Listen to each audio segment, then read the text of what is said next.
Welcome to the Massachusetts Historical Society and our public program, our latest offering. I'm Catherine Allgore, and I'm the president here at the Society. And now I'm going to sound like everybody's mother, but hey, we haven't heard from you. Stay in touch, make contact.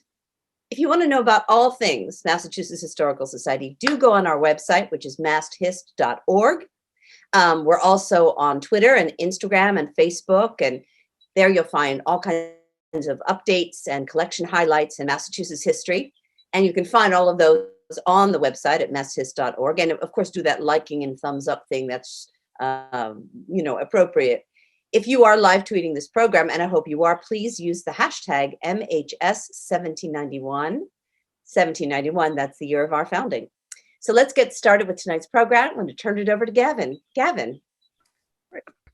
I'd like to offer a special welcome to anyone who may be attending a virtual MHS program for the first time. We are an independent, nonprofit organization that maintains a research library for researchers of all type. And thanks to the support of our members, we're also able to host a wide variety of programs on topics related to Massachusetts and American history. Because of the support of our donors, we can offer our programs for free and keep our library open to the public. We hope you return for some of our future events or check out what we have. We have programming scheduled all the way through July. And if you enjoy these programs, we hope you'll consider supporting the work of MHS by becoming a member. This evening, we are joined by Professor Ben Railton for a talk on his new book, Of Thee I Sing, The Contested History of American Patriotism. Professor Railton teaches English and American Studies at Fitchburg State University. He is a longtime friend of MHS, speaking at multiple events, serving on our fellowship committee, and being a regular in our reading room. He is the author of 6 books and also writes the Daily American Studies blog, contributes to the monthly Considering History column to the Saturday Evening Post, and is a prolific tweeter. And his tag is @AmericanStudier. In his talk today, he will explore the history of forms of American patriotism, from national myth-making all the way to critical reviews of our history. So without further ado, Professor Railton, if you'd like to join us. Thank you, Gavin, for that great introduction. And thank you to Catherine and the MHS for having me, and to Sarah Bertulli from the MHS for helping make this talk happen. But most of all, thanks to all of you for being here. I'm really glad to be able to be back at MHS in this way. I got to give one of the last in-person talks about 15 months ago in February 2020 at MHS, and I missed the chance to be in that beautiful space with all of you. But the conversations continue, and I'm so glad to be able to keep the conversation going in this way. And before I share my slides, that'll be the last thing I'll just reiterate, is that this is one part of an ongoing conversation for me. There definitely will be question and answer time at the end today, but please keep the conversation going beyond. My last slide is my contact info. You can find me online very easily, and I'd love to hear from you beyond tonight with follow-up thoughts, questions, ideas, further perspectives, things to keep talking about. So let's keep the conversation going after this evening, but thank you so much for being here for this one as well.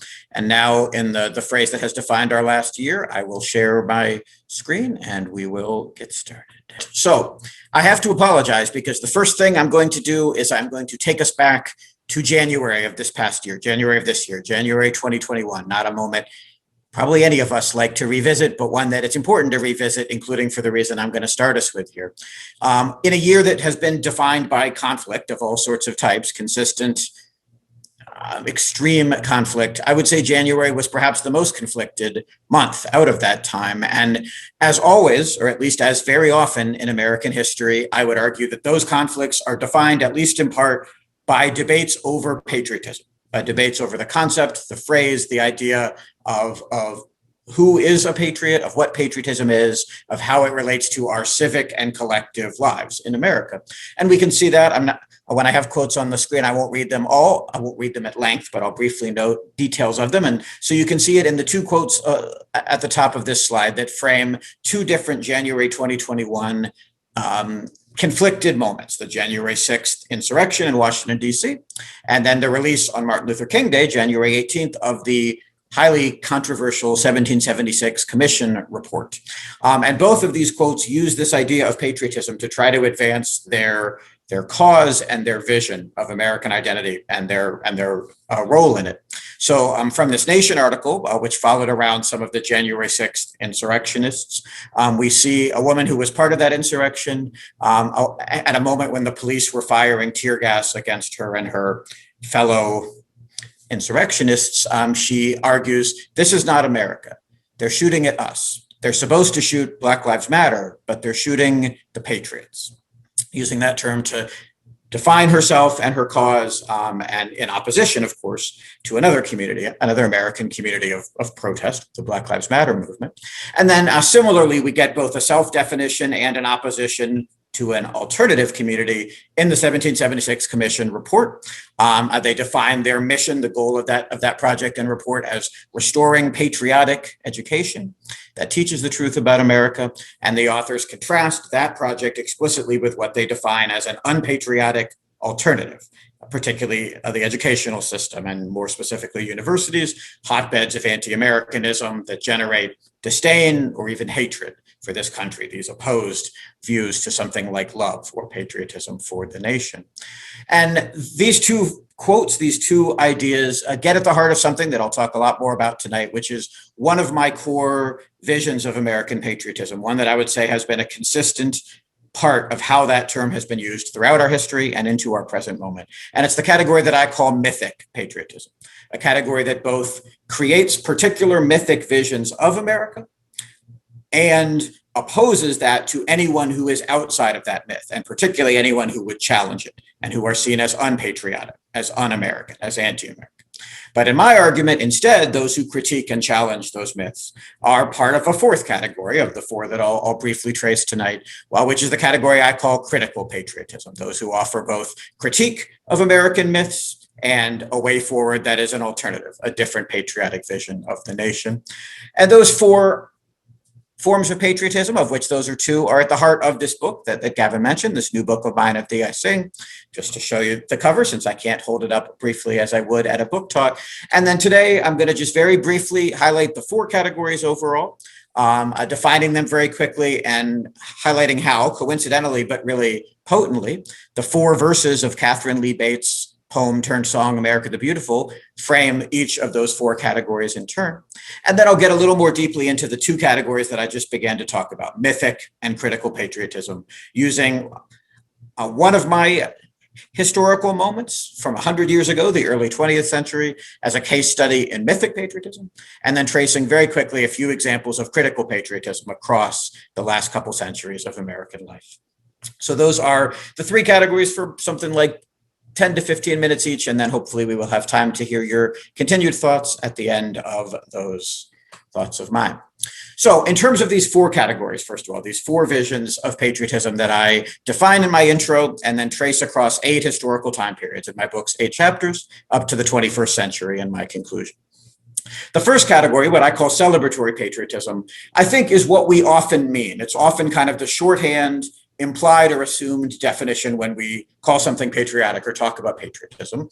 And that's the vision of patriotism that defines it as expressing sort of communal, collective celebration, occasions for expressions of such collective celebrations of the nation, things like the playing of the national anthem, 4th of July celebrations, the reciting of the Pledge of Allegiance, all of which are very complicated in their multi-layered histories and realities, but which represent these expressions of a kind of collective celebration, a collective celebration of the nation. And I want to be really clear about this category, that I'm not in this project explicitly or even implicitly criticizing this idea of celebratory patriotism. In fact, I think it has real value. I think if it can be genuinely shared, genuinely inclusive, can include all members of a national community, there is real value in such expressions of community, of what links us to each other and to a place, and of even pride in the best version of that place, the ideal versions of it. And so celebratory patriotism, I think, has that possibility. Too often it becomes the second category, which I'll get to in a second, and which is much more exclusionary and divisive. But celebratory patriotism at its heart has the possibility of being inclusive and truly collective. And the first verse of Catherine Lee Bates's poem, Pike's Peak, which becomes the lyrics to the song America the Beautiful, reflects an example of celebratory patriotism. Bates was a Wellesley professor in the late 19th century, professor of English. She traveled the country on a cross-country train trip in 1893 to teach at a summer program in Colorado. While she was doing that, she sort of took in the US, and that train trip ended with a hike up Pikes Peak in Colorado with her fellow teachers. And through that experience, she came to this vision of the nation's beauties, the real beauties, particularly the natural beauties of the nation. And the first verse of the poem and then song that she composes based on that experience really expresses that celebratory patriotic vision of the nation's beauties in particular, with phrases like the purple mountain majesties above the fruited plain. This is the verse of the song that we are all most familiar with because it's usually the only one that is performed. Partly for time, but I would argue partly because it is such a clear, shared celebratory patriotic vision of the natural beauty of a land that all can at least potentially appreciate and share it. And so that's this first category, celebratory patriotism. And again, I want to be clear that I think there's value to it. But far too often, I would argue that celebratory patriotism transforms into the second category, which is linked to it, but also very different. And that's the category I've begun talking about already, mythic patriotism. Because one of the questions with celebratory patriotism is, what vision of America, what definition of it, what idea of it will be celebrated? And far too often in American history, a very particular, very mythologized narrative of American history and identity has been the one at the heart of national celebrations, and one that is explicitly exclusionary, I would argue, and do throughout this project, that it leaves out many American histories and communities and identities as not part of that collective, as not part of that we that is being celebrated. And as I've already alluded to, another layer to the exclusions of mythic patriotism, which I'll trace more in the early 20th century in a few minutes. Another layer is that it not only creates that mythic we to be celebrated, but it argues, it defines anyone who doesn't take part in those celebrations, anyone who is outside of them and perhaps critical of them, as unpatriotic and even un-American. That's another layer to the exclusions at the heart of mythic patriotism. Now, Bates doesn't get to that second layer, the definition of un-American or anti-American views in her song. But the second verse does express what I would call an exclusionary, mythic, patriotic narrative of American history in its celebration of an origin point for America that links that origin entirely to the Pilgrims, the Puritan community in New England, and does so both by leaving out other communities and even by sort of more directly defining an America that does not include them. And you see that in the very beginning of that verse, "Oh, beautiful for pilgrim feet, whose stern impassioned stress a thoroughfare for freedom beat across the wilderness." Again, not only equating an American origin point overtly with that Anglo-American community, that Pilgrim and Puritan community, but defining the America that they arrived in and began to settle as a wilderness, as not including any other community, certainly not, for example, the indigenous communities that were a part of that America, a part of that New England, and so intimately connected to those Puritan and Pilgrim communities in multiple ways, the worst and the best ways. And so that verse, while quickly, I think, does reflect a kind of mythic patriotic narrative of American history and of an American origin point. So those are the first two categories. The third and fourth are similarly linked to each other, as the first and second, celebratory and mythic, often are. And both my third and fourth categories, active and critical patriotism, reflect alternatives to both celebratory and mythic. And one main way that they're an alternative is that they are not about a past that has already occurred, so much as they are about imagining a future toward which the nation can move, and then asking of patriotic Americans actions of various kinds to help push the nation toward that future, to help move the nation closer to its ideals, partly by recognizing the ways in which the nation has fallen short of those ideals. So these are more active categories. They ask more in a way, and they are also more about moving the nation forward rather than celebrating aspects of its existing identity. The third category is what I call active patriotism, which is more fundamentally, perhaps, like celebratory was perhaps a more fundamental one, just the idea of action in service of that ideal vision of the nation, and perhaps especially often sacrifice in service of that ideal in order to try to help move the nation forward. And we see that really clearly and interestingly in the third verse of Bates's song, where she writes about the Civil War and specifically about Union Civil War soldiers, and more specifically about the Union dead, about those who gave their lives to be part of that Union effort during the Civil War. Calling them at the start of the verse, heroes who proved in liberating strife that more than self their country loved, that their patriotism took precedence over even their self-preservation or their own lives. And that phrase liberating strife is really important because it recognizes what I would call the clear ultimate essential goal and meaning of the Civil War, that of emancipation, that of ending slavery in the United States, and sees that critical patriotism in service of that goal. That act of patriotism, in service of that goal. So that's my third category. And then my fourth, and the other one that I'll talk about at a little more length tonight, is the category I've alluded to already. The idea not just of taking action in service of the nation's ideals, but of criticizing the ways the nation has fallen short in order to try to move the nation forward. Critical patriotism that highlights the nation's shortcomings in order to move it toward that more ideal future, closer to its ideals. And this echoes, for example, Howard Zinn's quote, sometimes attributed to Jefferson, but I haven't seen that particular attribution borne out. It's Zinn, who I know, who wrote it, that dissent is the highest form of patriotism. I would agree that that's an essential part of critical patriotism, but I would also add that it's not simply dissent for me. It's dissent in service of, again, pushing the nation forward, moving it closer to the ideals that are being criticized by those who are dissenting. And in an interesting way, the final verse, the fourth verse of Bates's song, does express a piece of that vision anyway, if kind of implicitly, but I think it's there. And this was partly inspired by her trip to the so-called White City, the World's Columbian Exposition in Chicago in 1893, which she visited on her cross-country trip. But she uses that to envision a future. She writes in that fourth verse, "Oh, beautiful for patriot dream that sees beyond the years. Alabaster cities that gleam undimmed by human tears." There's a religious connotation to that verse as well, to be sure, but this is a patriot dream specifically that she's defining, and it's a dream of a future that is better, right? There's an explicit, I think, contrast there to the present with its tears, and Bates would have been intimately familiar with many of the present's Gilded Age inequalities and divisions. Her life partner, for example, Catherine Coleman, was a professor at Wellesley who taught economics and wrote one of the nation's first economics textbooks, which was pretty explicitly an overtly progressive vision. So Bates would have been familiar with those gaps, those failings, those flaws in the Gilded Age. And so that patriot dream of a future that moves beyond, I think, is certainly an example of critical patriotism, if a very brief one in that fourth verse. So those are my four categories. Now, again, for the remaining two sections, I'm going to dive a little deeper into what is ultimately the central contrast between the second and fourth, between mythic patriotism and critical patriotism. When I write in my subtitle, The Contested History of American Patriotism, it's really those two categories, I think, that have been very often at the heart of these contests, although I trace all four categories and examples of all of them across my 8 time periods and up to the 21st century. And in this part, I'm going to talk specifically about chapter 5, which looks at the early 20th century, about 100 years ago, because that's really a moment, I think, that offers a strikingly multi-layered glimpse into mythic patriotism, how and where it gets created and its effects. And all in ways that really echo our own moment quite strikingly 100 years later, although I'll be focusing in my thoughts here on the early 20th century. So an example of a place where you can see this mythic patriotic vision being created really potently is in the federal government, both the president, Woodrow Wilson, and then Congress in laws that Congress passes partly under Wilson's urging, which are the Espionage and Sedition Acts of 1917 and 1918.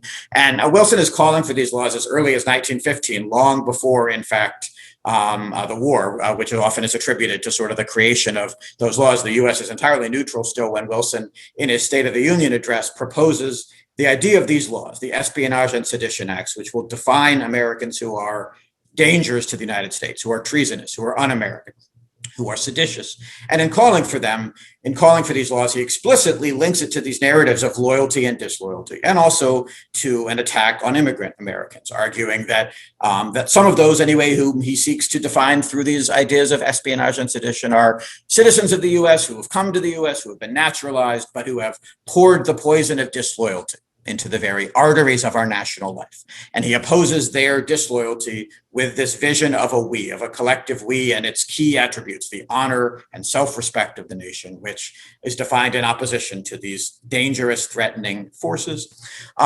Congress debates these laws for some time, but in 1917, 17 passes the Espionage Act, and then a year later, the Sedition Act, its complement. And these laws really overtly represent this mythic patriotic definition of un-American, anti-American, unpatriotic forces that threaten that we. You can see that clearly in the Sedition Act, which makes illegal any disloyal, profane, scurrilous, or abusive language about the form of government of the United States, or even the flag of the United States. And I would argue those four adjectives are broad enough, all-encompassing enough to include virtually any kind of critique, any kind of opposition, could be disloyal or profane or scurrilous or abusive. And in practice, indeed, the Sedition Act was used really dramatically to define any number of cultural voices and works and figures as unpatriotic, as seditious. And one particularly striking example of that is the producer of this film, The Spirit of 76, a prominent silent film released in 1917, which was about the Revolutionary War, as you would expect. And so in it, it depicted, of course, the British as enemies of the revolutionary colonists during the American Revolution. Yet in 1917, 1918, Britain had become an ally of the US as it entered into World War I. And so as a result, the producer of that film, a Jewish American German immigrant named Robert Goldstein, was charged under the Sedition Act with having produced this seditious text. And he was convicted and sentenced to a decade in prison, 10 years in prison. And at his sentencing, the judge, Benjamin Bledsoe, argued that not only was he seditious, but that he could have gotten and perhaps should have gotten worse. Count yourself lucky that you didn't commit treason in a country lacking America's right to a trial by jury. You'd already be dead. So we see here really clearly the effects of these narratives, these visions of both this mythic patriotic vision of we and those who are explicitly defined as outside of it and treated as enemies, as seditious, as treasonous. And those narratives apply to many, many other forces and histories that are unfolding in this early 20th century moment. Just to get to a few others quickly, many of the same mythic patriotic narratives are applied to the labor movement of the early 20th century, something we can see particularly clearly in this speech from a Methodist bishop in Baltimore named William Quayle, who had become well known during World War I, remains so into the 20s, and delivers this speech in February 1920, attacking organized labor as threatening the very existence of our Republican form of government, and defining it again as explicitly an opposition, a threat to this mythic patriotic we, a challenge against all we have and are. And he says in government, but he really means in America, and because it is our duty as American citizens to accept the challenge and to rise up and crush this foe to our most cherished ideals. And that narrative, that mythic patriotic narrative of labor activism, the labor movement, and really in many ways American workers themselves as unpatriotic, treasonous, leads to, among other things, a really striking national plan on behalf of manufacturers in the United States. It comes to be known as the American Plan. They call it the American Plan, very tellingly, and which is a plan of the National Organization of Manufacturers for how they will crush the labor movement in multiple ways, including employing armed kind of auxiliary police detectives to crush labor actions and labor activisms. Again, under this heading of the American Plan. This mythic patriotic America and this attempt to crush, as Quayle had argued, this foe to those ideals as they're being defined. So we can see there how these multiple layers of mythic patriotism, its definitions and its opposition to these forces deemed threats, play out when it comes to labor. That also happens more broadly, even in the set of narratives that become known as the Red Scare, the fears of communism, of socialism, of Bolshevism, of anarchism, of various forces within the US that are seen as, again, dangerous, threatening, un-American, in connection, of course, to the new Soviet Union and the Russian Revolution after 1917, but very much targeting forces within the US, Americans, American activists, American voices and communities. We see that, for example, during two strikes in 1919. In Seattle, there's a general strike unfolding in January 1919, and the mayor of Seattle, Ole Hansen, who later writes this book that you see, Americanism versus Bolshevism, defining this mythic patriotic we and them very clearly. He argues that the time has come for the people in Seattle to show their Americanism in opposing this strike. And similarly, later that year, President Wilson, when Boston police were striking in September, calls that action a crime against civilization. And the Ohio State Journal, a newspaper, editorializes that any striking policeman should not only lose his job, but should be barred from citizenship, should have his citizenship stripped, lose that core American identity because of that participation in such an action. So we see here again the mythic we and the mythic attack on any them deemed outside and threatening to in the frame of this Red Scare and many of its narratives and fears. That also, of course, connects to anti-immigrant sentiments, as we saw in Woodrow Wilson's 1915 remarks, as does just the general idea of stripping citizenship and even deporting those who are deemed un-American in these ways. We see that really clearly in a great recent book by Julia Rose Kraut called Threat of Dissent, about this history of ideological deportation. And we also see it in the arguments for the first national immigration laws. The first really comprehensive national laws are the 1921 Emergency Quota Act and then the 1924 Quota Act, or Johnson-Reed Act, both of which just had their anniversary. The 100th anniversary of the 1921 Act just passed, in fact. And in the arguments for these laws, they're not simply about immigration. They're precisely depending on this mythic patriotic vision of a very specific exclusionary we, and defining others as outside of that we and as threats to it. And we see that, for example, in this speech from Ellison Durant Smith on the Senate floor in 1924, arguing for that law, where he argues, "Thank God we have in America perhaps the largest percentage of any country in the world of the pure, unadulterated Anglo-Saxon stock. And it is for the preservation of that splendid stock that has characterized us, that mythic patriotic we that he opposes, any and all of these various immigrant communities and American communities who were so targeted by both of these quota acts, which includes not only Asian American immigrants who had already been for some 30 years by that time such targets, but Eastern European, Southern European, and many other communities as well. And you see in the second quote there how much he ties this mythic patriotic vision to sort of core visions of American ideals, the dream of those who wrote the Constitution, the genius of our government, etc. There's a mythic patriotic essence to these exclusionary arguments that underlie and help create these first national immigration laws. And then finally, in this early 20th century moment, we also see the way this mythic patriotism leads to very particular violent treatment of those who are deemed outside of it. Both because of their identity and because of their voices and activisms. And on the left, you have an example of the identity question when it comes to, for example, African-American soldiers from World War I, veterans from World War I, a significant and impressive American community, yet who become the targets of intense, consistent racial violence when they return to the US. And in fact, much of the so-called Red Summer of 1919, which really lasts for the whole of 1919, February to October, that series of lynchings and massacres and brutal racial terrorism begins with attacks on African-American veterans, often in uniform, explicitly, I would argue, because they represent this alternative, this very different vision of America and patriotism, and yet one so outside that mythic patriotic white supremacist we. And then the Silent Sentinels are another activist community who are likewise targeted by violence. This is a group of suffrage activists who begin protesting outside the White House first, and then in Lafayette Square in Washington, D.C. in 1917, silently holding up signs and placards to protest in favor of women's suffrage and against current inequalities and divisions. And they are the targets of consistent official violence, not only frequently arrested, for example, but frequently beaten and tortured, most dramatically in a night in November 1917 that comes to be known as the Night of Terror, when a group of these Silent Sentinel activists are imprisoned at Virginia's Occoquan workhouse and are beaten throughout the night by police in a savage display of torture and brutality, targeting those Silent Sentinels, I would argue again, because of what they represent as an alternative, an activist alternative and patriotic vision to that exclusionary mythic patriotic vision. But they don't give up. The voices, the members of these communities, and this is a transition to the critical patriotism that I'll talk about in my final section. And we see that in a couple of these voices and figures here. For example, W.E.B. Du Bois,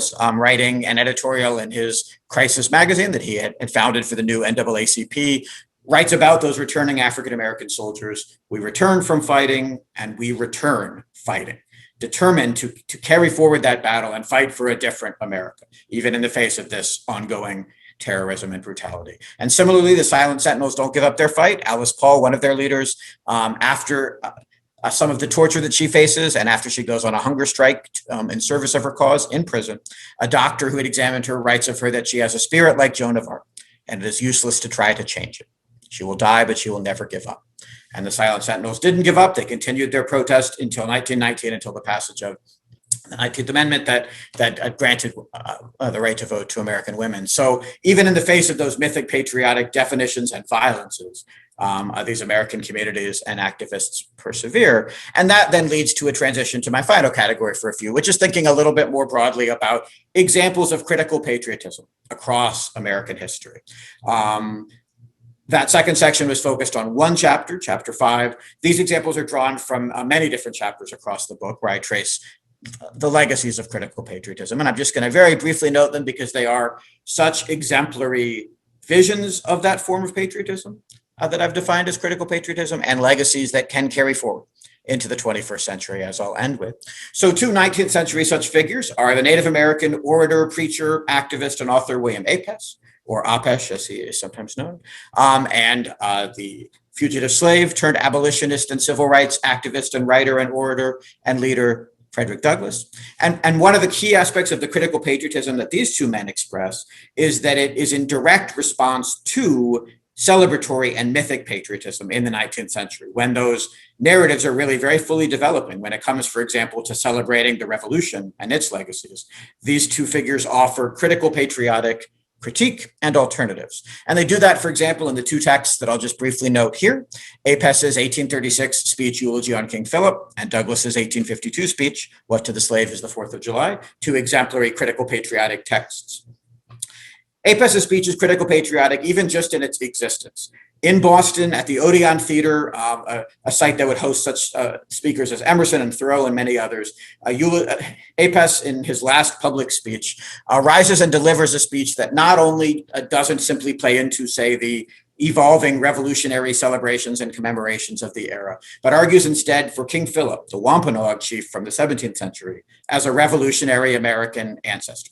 And Apess, in that argument, is not only arguing that Philip can be such an ancestor for Native American communities or voices, but for all Americans. So he writes in that and orates in that speech that King Philip, the leader best known for the war between, as the namesake for the war between the Wampanoag and the English in 1670s New England, he argues instead that he should be held in memory not only by, say, his descendants, both literal and perhaps other Native communities, but so will every patriot respect that legacy, one that he parallels explicitly to the immortal Washington as a revolutionary ancestor, as a revolutionary cause to be celebrated.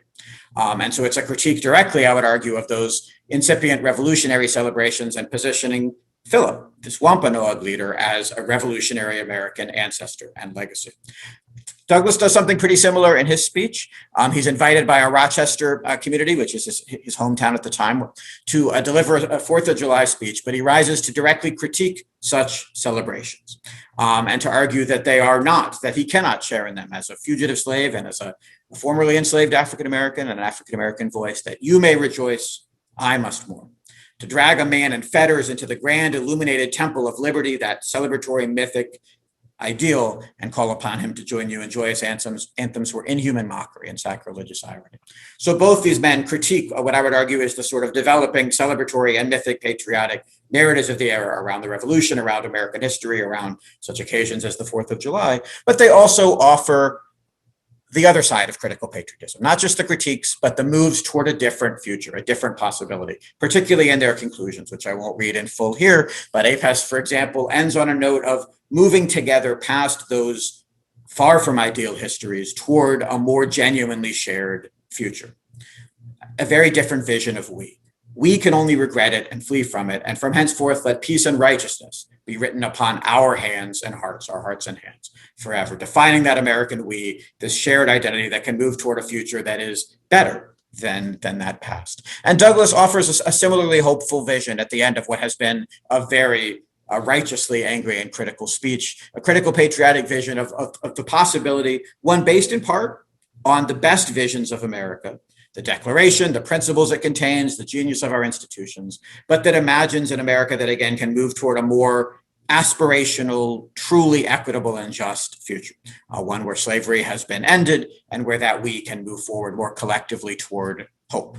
I end with hope. I leave off where I began with hope, he argues. So these speeches represent certainly the critical side of critical patriotism, but I would argue also very much the patriotic side, the vision of a collective we and the idea of how we can move forward together toward that more ideal, more perfect union of that we that they're imagining.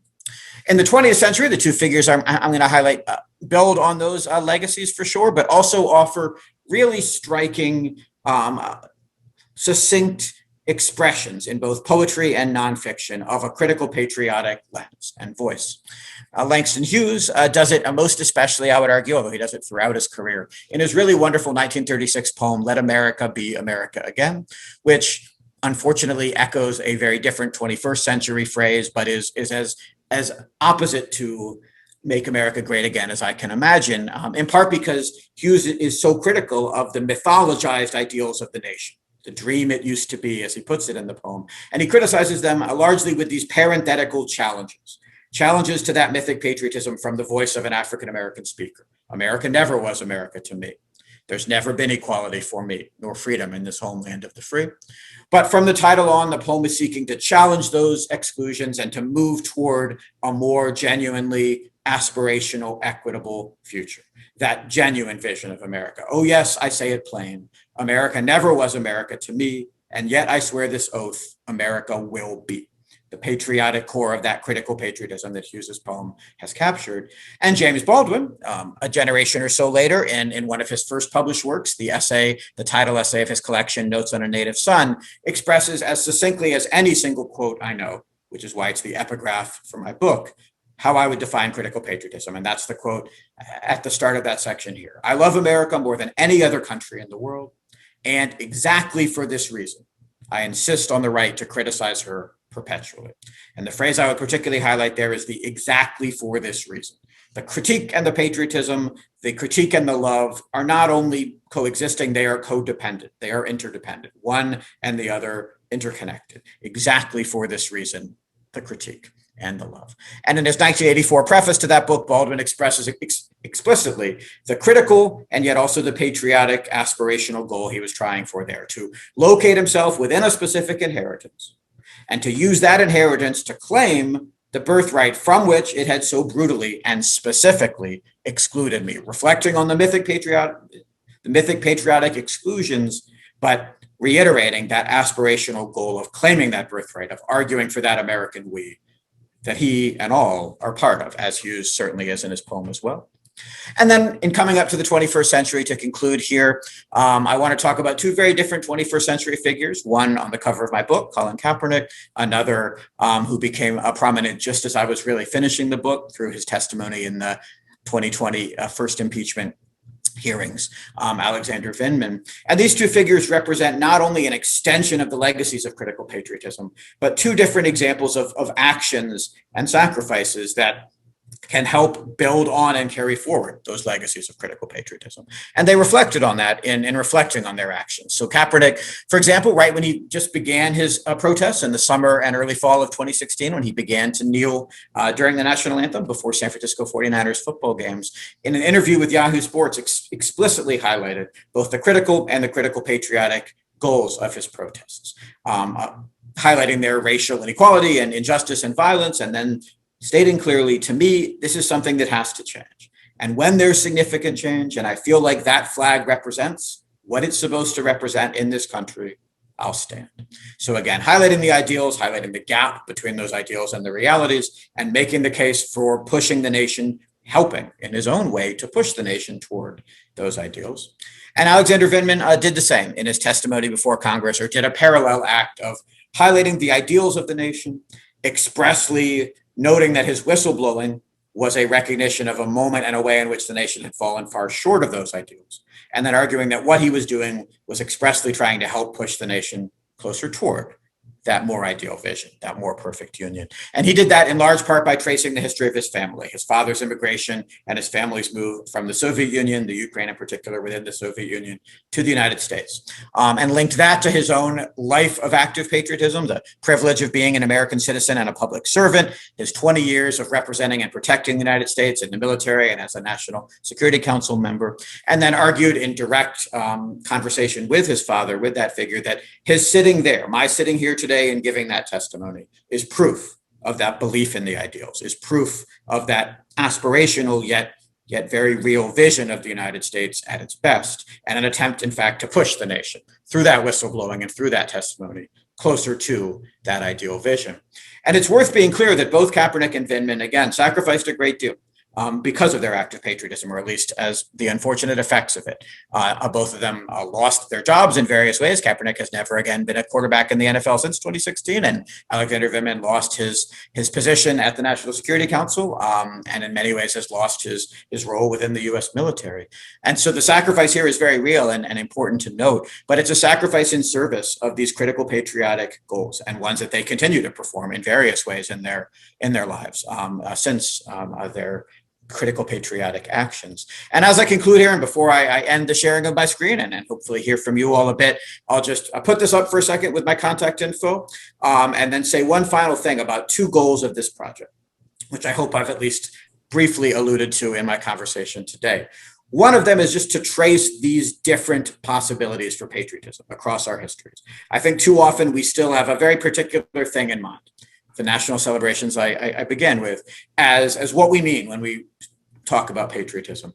But there are many possibilities for what patriotism has always meant. And part of my goal in this project is to trace those histories across all of American history, at least beginning in the Revolution in Chapter 1 up to our present moment. And note that there have always been these different possibilities, these alternative visions of what patriotism can mean and what it can mean to be patriotic. And then my second goal, as I imagine is clear from that final section, is to make the case for the importance of critical patriotism. Not simply as a form of patriotism, although yes, rather than unpatriotic or anti-American or the like, but as a vital form, a form that is a crucial part of moving the nation forward toward a more ideal future, toward a more perfect union. And I think 21st century figures like Kaepernick and Vindman embody that, but so does the whole legacy of American critical patriotism, embody how we have these models, these examples of figures, communities, voices, texts, stories, and histories that sought to push the nation forward through critique, but through imagining that better future that the nation can be moved toward. We're in a moment where it can feel incredibly hard to imagine a better future, but I think critical patriotism is a vital part of that move, and critical patriotic voices and legacies help us envision those possibilities and imagine how we can move together toward that more perfect union by recognizing the contested history of patriotism in America and by continuing to be part of active and critical patriotic efforts to build on those legacies and push us toward a more perfect future. All right, I'm going to unshare, and I would love to hear y'all's thoughts and follow-ups for the 15 or so minutes that we've got here. Well, thank you very much, Professor Railton. It was a really fascinating discussion, and we do have quite a few questions from our audience. I would point out to our audience that we encourage you to use the Q&A function to type in questions, and we will get to as many as we possibly can. So Susan asked, in your book, how do you tackle / approach second wave feminism?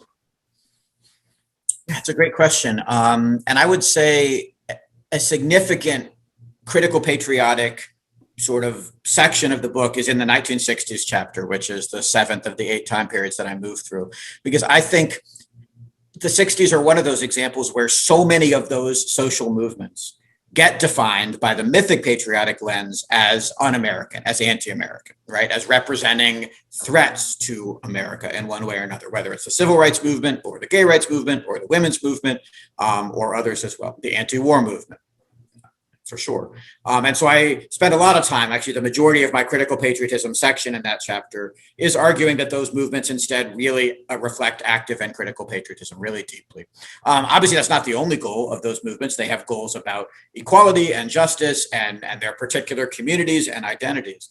But I think one thing that they feature consistently is a vision that through that work, through their movements, they can help create a more equitable and just nation. Truly more inclusive community.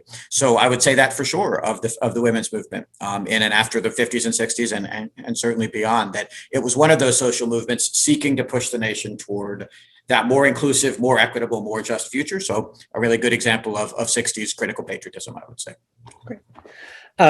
So a anonymous attendee said, would you say that mythic patriotism begins with the framing of the American rebels during the Revolutionary War as patriots rather than rebels?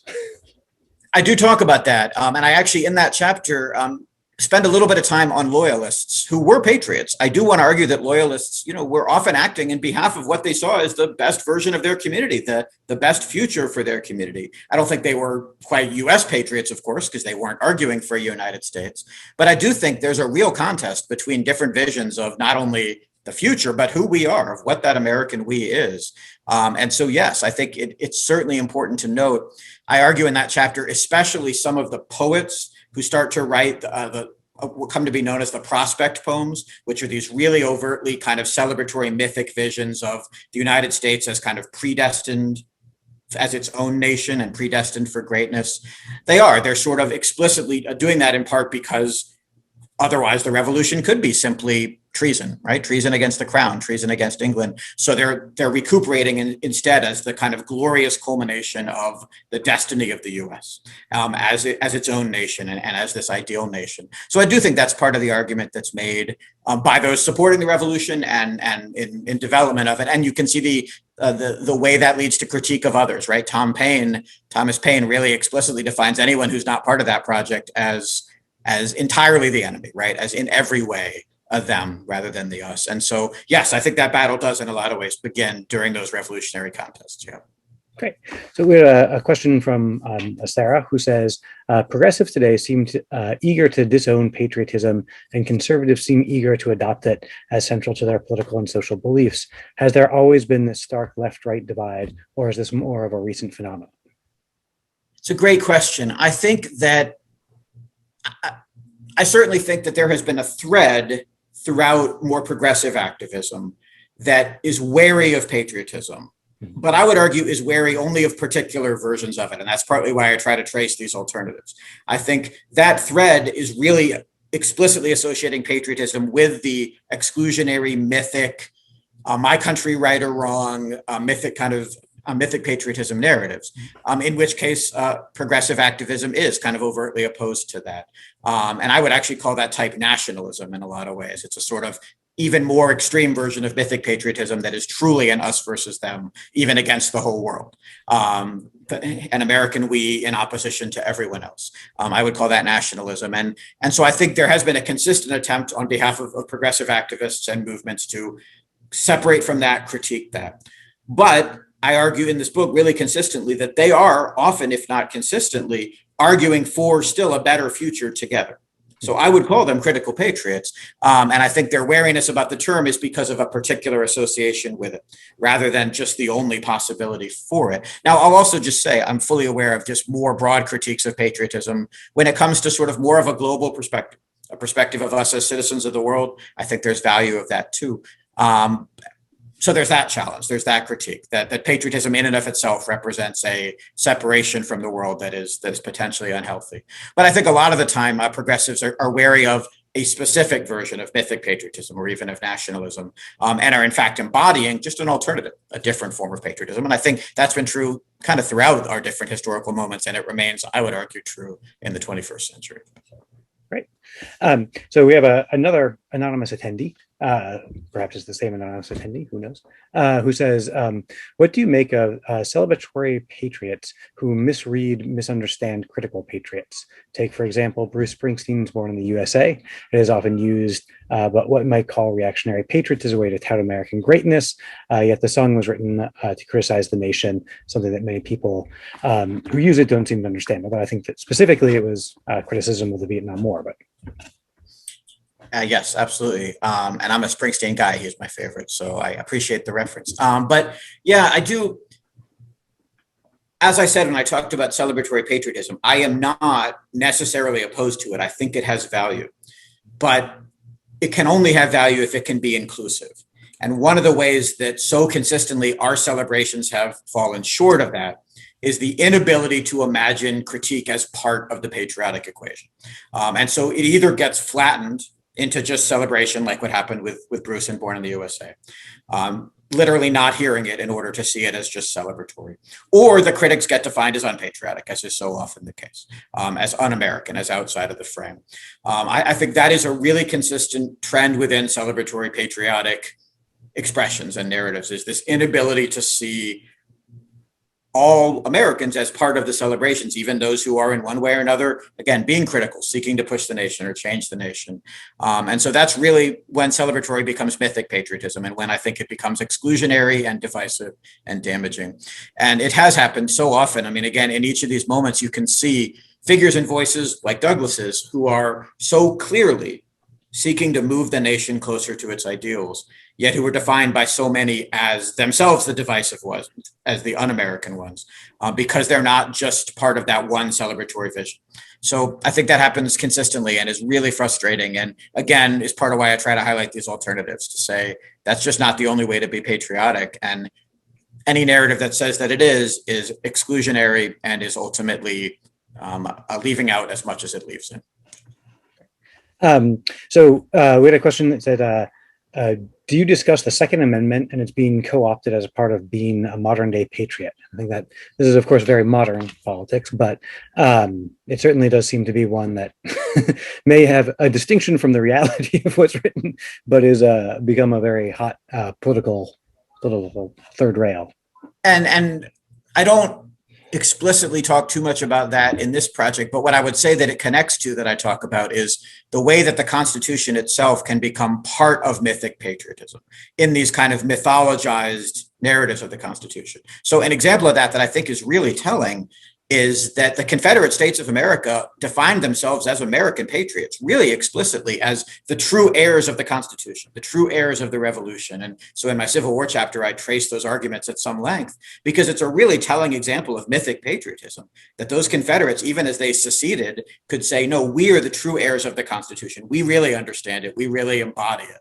And I think that's an example of just how the Constitution can become this mythic, patriotic idol, rather than its complicated historical realities and debates and layers, and then can be used by mythic patriotic movements, even like the Confederate States of America, in service of their cause. And I would say that's happened pretty frequently throughout our history, and certainly we continue to see it happening. Again, it's not unlike, for example, the January 6th insurrection, where they define themselves as sort of American revolutionary legacies, through this mythic understanding of the revolution, the Constitution, and then kind of application to a current movement at a current moment. So I would say that's a huge tenet of our mythic patriotisms, is this adoption of things like the revolution and the Constitution for these mythic patriotic purposes. And I think anyone who spends a lot of time studying the revolution realizes that it's actually a pretty complicated story with very complicated people who maybe are not what you first think of them. But so we had a question from Peter who says, what do you think of Tom Paine's distinction, speaking of the revolution, between sunshine patriots and winter soldiers? Have some of your very good examples of patriots made larger sacrifices or taken larger risks? Absolutely. Yeah. And I do. I mean, one reason I focus on that third category of active patriotism as another alternative, rather than simply say critical patriotism, is I do want to make clear that in order to be sort of an active patriot, it doesn't just have to mean critique. That's one form, and I make the case for it a lot, and I did tonight. But I think there are lots of ways to serve and sacrifice that are more active, because a lot of the time, the celebratory, the mythic narrative, again, is kind of passive. It's about celebrating things that have already happened. And so I think there's real value in recognizing the histories of active service and sacrifice on behalf of the nation's ideals, and to keep moving the nation forward and closer to it. And that does begin. I mean, it definitely begins in the revolution. There was no doubt that those revolutionaries were risking everything, risking their lives, their families, their homes and communities in service of the ideals they were fighting for. And certainly the Union soldiers, I argue in the project, especially communities like the U.S. colored troops, African-American soldiers, but the Union soldiers during the Civil War, and then so many other communities, not only military ones, but communities of service and sacrifice, activism, of collective effort, are risking everything, are risking everything on behalf of trying to fight for that better vision, that vision of a more perfect American future. So yeah, I think Paine is onto something there. Again, he creates this us versus them duality that is too often maybe part of that narrative, but he also recognizes the true sacrifices and dangers, particularly in the crisis. That second pamphlet, that second publication, recognizes that significant service and sacrifice, and that is a part of an active patriotism that we have as a legacy. So we have apparently a lot of anonymous attendees today. We have another Glad you're question here. from an anonymous attendee that said, at the beginning of your talk, you mentioned civic ideals. These can be on a municipal or neighborhood level too. When people think about patriotism, what is the role of the local level of community in their ideas and actions, and how does the local interact with the national? Yeah, that's a phenomenal question, especially because when it comes to active and critical patriotism, obviously most of us are not going to testify at an impeachment hearing or kneel on national TV in front of millions watching, or going to have occasions or possibilities for the most broad levels of patriotic expression. So the idea of kind of where and how we can all be part, let's say, of active and critical patriotism, of if we are so inclined, of helping push the nation forward. And I think the local and the communal and the civic in those ways are a huge part of that. I believe honestly that teaching is a really powerful expression of active and critical patriotism, and that our teachers are consistently performing that work. I believe our healthcare professionals over the last year were performing one of the most heroic examples of active patriotism I can imagine, and sacrificing so much in so many ways. And those aren't just local either, but they are certainly individual actions, communal actions in certain institutions, in certain settings, in certain places, and many other forms as well are the real basis of active and critical patriotism, these individual and communal steps that can be taken, actions that we can all be part of. So yes, I think that's the grounding of it, the backbone of it. And then at some points it bursts through and captures sort of national debates or national attention. But I think the most consistent expressions of active and critical patriotism are those small everyday acts that aren't small at all, that are crucial parts of helping push the nation forward in those ways. So great, thank you. I think that we probably have time for one last question. We have one here from Mimi who says, to define who, quote, we Americans are, did, does, and will cause division in the country. It should not be this way, but nativism is deeply seated in the culture. Please let us know how you see the relation between nativism and mythic patriotism. Yeah, I do. Partly I'm biased because I've worked for so long on histories around immigration and nativism and defining American identity. The book talk I gave right before the pandemic at MHS was on my last project, We the People, which is about those competing kind of definitions of who we are, exclusionary and inclusive. So that's really my way into a lot of these conversations. But I would say that at the heart of mythic patriotism is a vision of America, a vision of American history, American identity, American community that excludes far too often particular American communities, communities of color, often, for example, of those who have been here at every stage, like Native American ones and African American, but certainly also immigrant communities in a variety of ways. And we see that so clearly in those 19 teens and 20s arguments, that there's this deep tie between that mythic vision of Anglo-Saxon stock and the genius of our ideals, the honor and duty of the nation, as Wilson put it, and the rise of those national immigration laws and those exclusions that deepened so fully in the 1920s, and the second Ku Klux Klan, and so many kind of related 19 teens and 20s histories. So yes, I think nativism is a core feature of American mythic patriotism as I've seen it at every moment, because the we that is being defined is so explicitly exclusionary of so many communities, especially communities of color in a variety of ways. And so both nativism and sort of internal racism and white supremacy are core features of that exclusionary mythic patriotism. And on the flip side, pretty much every chapter, certainly most of my chapters, feature examples of active or critical patriotism from immigrant communities, immigrant Americans, those who become part of that ongoing fabric, like Alexander Vindman's father and family did, for example. And so I think one of the best ways to challenge that exclusionary mythic patriotism is to remember how much the legacy of American patriotism depends on examples from every community, and perhaps especially from communities of color and immigrant communities. So I think, yes, it's a core feature of our mythic patriotism, and it's a core way to challenge that with these legacies and histories of alternatives, of active and critical patriotic alternatives from American communities of color, of immigrant communities, and so many others as well. Great. Well, I want to be conscious of people's time and realize that lots of people probably have dinner plans and plans to go visit someplace air conditioned. But I want to thank you very much for a great presentation, Catherine. Oh, I want to thank you too as well. You've given us a lot to think about, and I love that you end with hope. Ben, I want to say that publicly that you are part of our MHS community. We're so pleased that you use our collections and you are always available for, as you say, a good conversation. So thank you so much. Thank you, Catherine Gavin. And thanks, everybody. Keep the conversation going. You can find me online. Let's keep talking about these things. Have a great night.